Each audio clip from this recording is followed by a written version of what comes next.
yo, I just came across with this really good guy. Shout out to me. I think he's Asian. So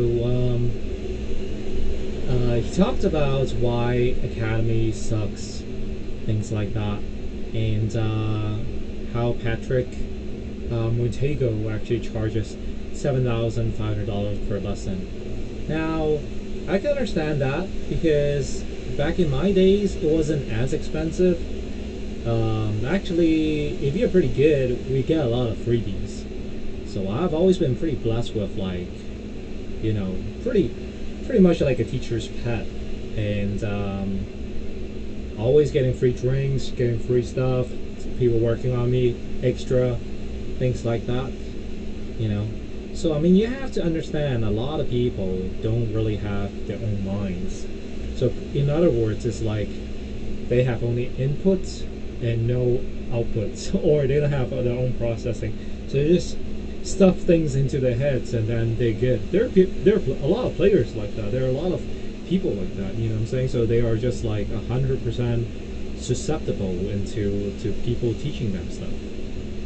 So number one, like I want to tell you why some people might need that. They're not their own self doctor. They actually always constantly need people to work on their stuff, you know. So number one, and I actually also went to IMG Academy way back in the days, and then when you have all these pros hanging out with you and talking to you, and the environment is all about tennis, and it's good. I mean, you know, the pros weren't that much better than I was, you know, at least back in the days.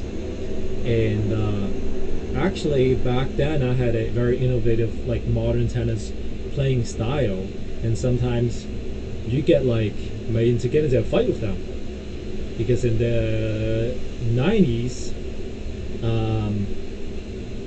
put like massive amount of topspin, you know, like flipping the racket and stuff like that. But you know, so they weren't as interested, or they're not going to do a swing volley, you know, and people get mad about it. Actually, I think when you are to the zone where you're designing your own tennis, then Academy is no longer useful for you.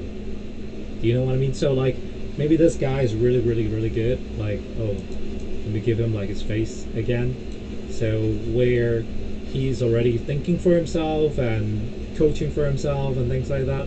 But a lot of people, you have to understand, they're young, you know what I'm saying? They're like 14, 15, 16 years old. They cannot like they cannot think on their own yet. They're not as developed, you know. They're gonna make a lot of mistakes, and you wanna rectify that mistake as soon as possible. But now that is a premium price, you know. Is a premium price. I think the IMG Academy is over $100,000 now.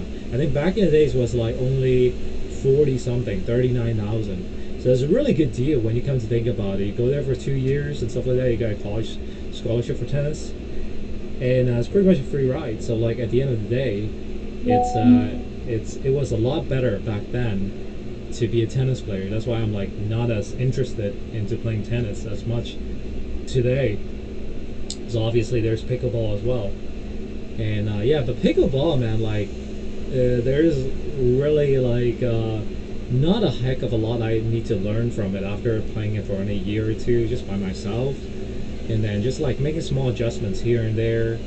I'm already like, you know, doing really good. You know, I don't really see myself as a touring player because I'm kind of busy on other stuff, but that's how it is. It really depending on what stage of your life you're in. Personally, I think like Serena Williams toward the end of her career, she chose Patrick Montego to work on her. There is no need, man. You know what I'm saying? What she needs is just like, you know, somebody that understands the modern game and put like massive amount of topspin. Just train on topspin. You know, because look at these guys. They're like massive topspin, load it up with the legs, hit it hard, you know, because everybody's using polyester strings, and that's the thing, you know. So I mean, I agree with this guy. It's a ripoff, you know what I'm saying? But if you want to be really good, you can't just like You gotta play with guys who are really good all the time. If you're surrounded with good guys, if you're crap, then you get a lot better really quickly. You know what I'm saying? But I think it's just the fact that there are people that are born with better skills. You know, like the earlier you play that sport, the better. Like those kids, they should try to play like 4 years old, 5 year old, even just a 1 time, 2 time thing, or just like whatever, just hit on the wall, just let them hit it. They get the feel of it, and they'll develop something much better later in life. So that's the thing about me. And I 100% agree with this guy. But I think like if you're really young and you have the means and you have the money, go for it. But I think if you don't have it's all about capital, man. You know what I'm saying? Capital intensity. I think Nishikori was hanging out with IMG a lot back then. It's because they had tons and tons of people like pouring in tons of capital on it. When it comes to think about it, it doesn't even make any sense on his like body, his size, that he could be a top player. It's all because of the fact that like he was Japanese and people pay money to get him to become that good. So toward the end of the end is definitely you still need really good folks to get to that level. Yeah. I mean, I remember I was in actually Portugal, and there were a lot of guys that are pretty decent, what I'm saying, very good, okay, like all right, but to break it into the next level, it's a couple of things. Is first of all, you have to have genetically at least like be able to hang with the pros. Like physically, you have the shot. You have one good shot or two good shots. I think back in the days you could just have one good shot. Now I think you need at least two or three, 2.5. At least you come to the net and finish the point. Because back in the days, you just one shot is enough. Like if you have a serve, that's already good enough. Like it's not coming back, dude. But now it is coming back. So that's the thing. I think it's just I think nowadays it's just harder and harder to become a pro, to be successful in it. I think it's actually more defined. Like you said, if he could charge the price for it and people have the resources and means to pay for it, man, like there's no way, man. Like if you're a regular player, it's just like it'll be tough, man. Like you have to become that much better than everybody else, and everything is already online. Pretty tough, man. Like you have to be born in that type of body, man. I mean, seriously, like a body type would be like Atomic or Sisyphus or something like that. People are just born with that type of physique. I think it'll be a lot easier than anybody else. Personally, nowadays that I'm older, I just not as interested into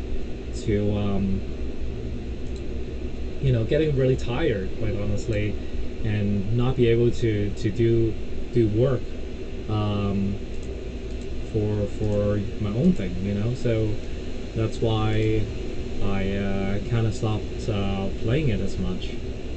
And I think it's a good dream, man. It was a good dream back then, so don't let me like discourage you.